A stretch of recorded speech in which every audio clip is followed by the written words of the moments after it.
Gustave Caillebotte, um dos meus impressionistas favoritos, mas um dos menos conhecidos. Vamos falar um pouquinho mais sobre ele depois da vinheta.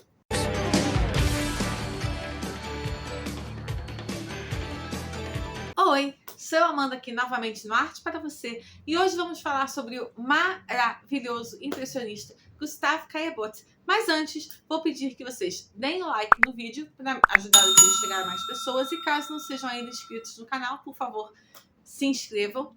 E vamos então começar a falar sobre o Caillebotte. Da mesma forma que o Degas é tido como um impressionista não impressionista, o Caillebotte também é talvez um impressionista, não vou dizer que não impressionista, mas assim, ele tem algumas características muito particulares que talvez o diferenciem um pouquinho dos outros impressionistas. Ele também foi considerado o artista que fez a ponte entre o realismo e o impressionismo. Da mesma forma que eu falei no vídeo sobre o Pissarro, para quem não tenha visto, vou deixar aqui nos cards, da mesma forma que o Pissarro foi considerado o artista que fez a ponte entre o impressionismo e o pós-impressionismo, o Caillebotte é considerado aquele que fez a ponte entre o realismo e o impressionismo. Ele tem, de fato, algumas características que são assim, meio distintivas dele em relação ao resto do grupo. Assim como o próprio Degas, por exemplo, ele pintou muitas obras de interiores, né, de não somente, né, de paisagens, ou não somente da natureza, ou não somente o plein air, né, sobre o qual eu já falei aqui milhões e milhões de vezes, mas ele pintou também muitas cenas de ambientes internos, né, de lugares dentro de alguns ambientes. Uma outra coisa é que ele tinha também muita atenção para a paisagem urbana, especialmente para a paisagem de Paris. Não quer dizer que ele não tenha pintado ao ar livre. Ele pintou muito. Não quer dizer que ele não tenha também as preocupações impressionistas com luz, cor, atmosfera, luz natural, luminosidade, mudanças atmosféricas, mudanças na luz, mudanças no clima interferindo na luz, sol, chuva, vento. Sim, mas ele também tinha uma preocupação com a paisagem urbana, especialmente a paisagem de Paris. É legal a gente lembrar, legal não, é fundamental a gente lembrar que Paris naquela época passava por um processo de grande renovação urbana, de gentrificação e também de planejamento urbano.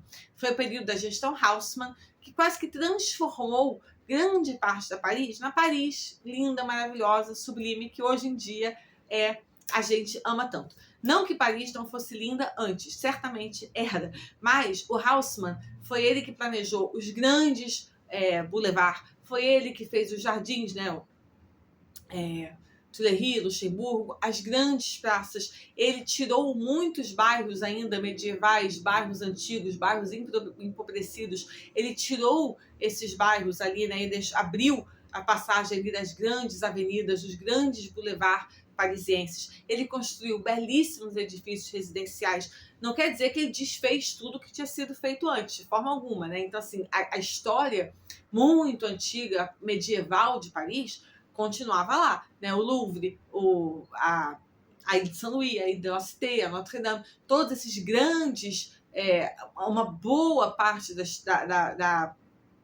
da ocupação medieval de Paris se manteve. Né? Ele não mexeu nas coisas mais importantes, ele não mexeu em muita coisa. Porém, ele fez um grande planejamento urbano também em Paris, no sentido também de circulação, no sentido de abertura de espaço, né? Para facilitar a circulação na cidade. Ele fez aquelas grandes avenidas, as calçadas largas, os boulevards. Então, muito da arquitetura típica parisiense que a gente reconhece hoje também é daquela época. E o Caillebotte também tinha um interesse muito grande nesse movimento de neoplanejamento urbano, né? nessa ressignificação, nessa reconstrução e nessa redistribuição do espaço urbano pela qual Paris passava naquela época. É importante lembrar que o Caillebotte vinha de uma família muito rica e ele era assim a definição de old money. Ele era rico de muitas gerações. Então a família dele era uma dessas famílias muito privilegiadas que teve acesso a essa Paris que o Haussmann estava construindo na época, né? Essas grandes avenidas, esses bairros de apartamentos chiques, de lindos prédios residenciais construídos para a super elite da época, ele teve acesso, por exemplo, né? A família dele morava nessas novas áreas construídas pelo Haussmann. Então, ele foi uma das pessoas que teve acesso a essa nova Paris, que evidentemente era como todo o processo de gentrificação, né, o acesso imediato a essas novas áreas é para as pessoas que têm dinheiro para ocupar essas áreas, né, recém-renovadas, né, ou recém-redesenhadas, ou recém-reurbanizadas, que é exatamente o que o Haussmann estava fazendo. É um processo de reurbanização de áreas de Paris. Ele também tinha um grande interesse em arquitetura, mas ele tinha também um interesse muito grande na mobilidade social na cidade. É importante também a gente lembrar que esse era um momento no qual a França era a França já pós-revolução, ou seja, não tinha mais aristocracia, tinha lá o apego total aos ideais republicanos, era uma república, como é até hoje, e na qual a ideia de república era muito importante, a ideia, né, de cidadania, de cidadão, era muito importante. E também era um momento de urbanização. Não foi à toa, né, que Paris estava sendo renovado naquele momento, porque os trabalhadores do campo estavam migrando para a cidade em busca de trabalho. No vídeo da Tarsila, eu falei sobre esse mesmo processo aqui no Brasil. Mas é importante também a gente lembrar que eu falei que ele fez a ponte do realismo para o impressionismo. Se a gente pensar em muitos pintores realistas, Courbet, o Millet, o Corot, todos eles retratavam os trabalhadores, né, a classe rural, os trabalhadores braçais, no campo, porque o realismo ainda era um momento de trabalho muito campestre, né? O campesinato era o grosso da força de trabalho. A força de trabalho majoritária ainda estava no campo, ainda era rural, ainda era agrícola, ainda era aquele trabalho de sol a sol, aquele trabalho, né, com as mãos sujas na terra. O Caillebotte percebeu que o trabalho estava migrando para a cidade, que o trabalho estava sendo urbano. E ele pintou, um rico de gerações, pintou muito também a classe trabalhadora parisiense, a classe trabalhadora francesa, né? O sal da terra, né? A classe trabalhadora braçal, né? Aqueles que fazem o trabalho duro e pesado, estavam migrando do trabalho agrário para o trabalho urbano, e ele retratou muito este trabalho urbano. O Caillebotte estava então percebendo também que a cidade era um lugar de encontro de classes sociais como nunca havia existido antes, ou seja, a cidade, a urbanização, trazia essa aproximação de classes sociais de uma forma que nunca tinha acontecido antes. Era muito importante perceber como as classes sociais estavam em um contato próximo, íntimo, dividindo o espaço urbano, dividindo a urbes, dividindo calçadas, dividindo bondes, dividindo estações de trem, de uma forma que nunca tinha tido antes, né? A vida até então, a vida no campo, a vida rural e a vida em uma sociedade aristocrática é muito mais estratificada e muito mais segregada. A cidade une um pouco mais. E ele também percebia então esse encontro entre as classes altas e as classes trabalhadoras, né? A sua obra mais famosa, que é justamente Paris Street, Rainy Day, que apesar de super parisiense está em Chicago, no Art Institute em Chicago, ela mostra isso, né? Assim, se você é uma esquina de Paris que ainda está lá igualzinha até hoje, quem for a Paris pode passar exatamente nessa esquina, e bem na frente a gente percebe que tem um casal muito rico, né? A mulher está de brinco de diamantes, ela tem uma gola de pele, os tecidos são muito nobres, os tecidos são muito ricos, o marido, né, o homem que está com ela, está com camadas e camadas de roupa de tecidos nobres, e eles estão em primeiro plano.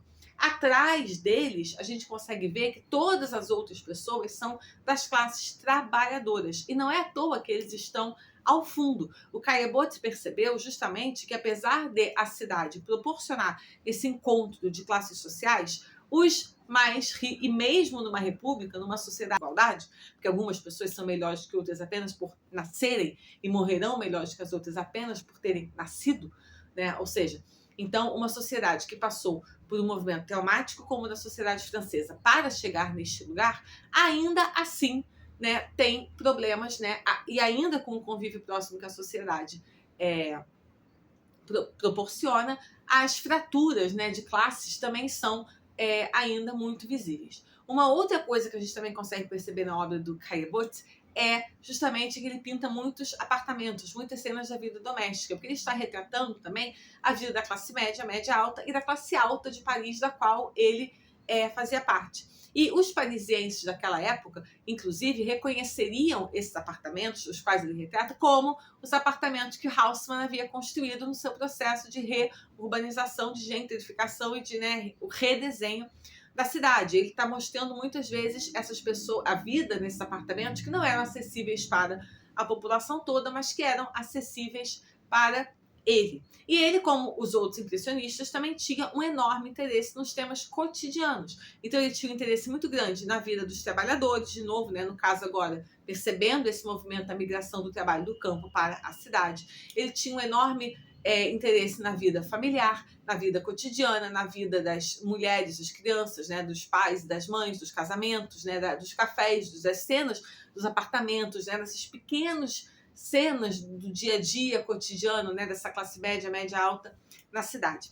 O Caillebotte, por muito tempo, foi muito mais lembrado como um grande patrono, um grande mecenas, do que como um grande artista. E, de fato, ele foi. Como ele tinha, a família dele tinha muito dinheiro, de muito tempo, né, uma família ancestralmente rica, digamos assim, ele foi um enorme patrono e mecenas para os seus colegas impressionistas. Inclusive, ele bancou do bolso dele toda a primeira exposição impressionista. Ele foi o cara que botou o investidor, que botou o dinheiro lá. Então, a primeira exposição impressionista, e consequentemente as outras, só aconteceu porque o Caillebotte tirou dinheiro do bolso dele, estava evidentemente disposto a perder esse dinheiro, botou o dinheiro do bolso dele para que isso acontecesse, e ele também botou dinheiro nas seguintes. Não botou, na primeira ele botou dinheiro quase que sozinho. Nas outras, não, mas, ou seja, o primeiro cara que botou dinheiro para o movimento acontecer foi ele. Não somente isso, como ele bancou o ateliê do Monet e do Renoir, que eram muito amigos deles, por muito tempo. Ele alugou os ateliês e bancou as despesas dos ateliês dos seus dois amigos, que eram somente Monet e Renoir, por muito tempo. Então, se não fosse por ele, Monet e Renoir talvez não tivessem sequer começado as suas carreiras, porque eles não tinham dinheiro sequer para bancar um ateliê. E foi graças a ele que eles conseguiram. E ele também era um excelente colecionador que tinha um olho, ou seja, ele comprava obras dos seus amigos ao longo da vida. Então ele comprou obras dos outros impressionistas ao longo de toda a sua vida e manteve uma coleção simplesmente fabulosa. Além, é claro, de ser um artista, né, que, no seu próprio direito, um mestre, um técnico, assim, singular, um homem, um artista maravilhoso, mas que acabou sendo lembrado por muito tempo por ser mais desse papel de mecenas, de patrono, né, de patrocinador e de colecionador do que de artista. As suas obras, inclusive a sua super coleção, né, dos seus amigos, ficou guardada com a sua família por muito tempo, até que no começo do século XX elas cederam as suas obras para o governo francês, não só a sua coleção que ele fez de obras dos outros, como também das obras que ele pintou, e ele foi redescoberto como artista. E aí as pessoas ficaram de queixo caído ao se lembrarem o artista maravilhoso que ele era. Não apenas, né, o mecenas que ele era, que já sabiam, né, o grandíssimo patrono que ele era, mas também o artista, assim, de primeiríssima grandeza que ele era. E aí ele então foi colocado no lugar que lhe era devido, né, no panteão dos grandes impressionistas, junto com os seus colegas. Ele nunca se casou, mas ele teve uma namorada de vida toda, que era uma mulher de classe média baixa, assim, que ele também sustentou a vida toda, deixou uma herança muito significativa para ela quando ele morreu, mas eles não se casaram, ele não teve filhos. Então a sua família de irmãos e sobrinhos, que foram esses que ficaram com a sua obra, até que eles resolveram dar essa obra, ou vender, não sei exatamente como foi feita a negociação, para o governo francês, e ele então foi redescoberto, né, e recolocado aí numa primeiríssimo time dos artistas impressionistas e dos artistas franceses também. Se vocês quiserem que eu fale mais sobre alguma obra específica dele, ou, né, alguns outros aspectos da vida dele também, não deixem de comentar aqui embaixo. Espero que vocês tenham gostado desse vídeo e vejo vocês no próximo. Tchau!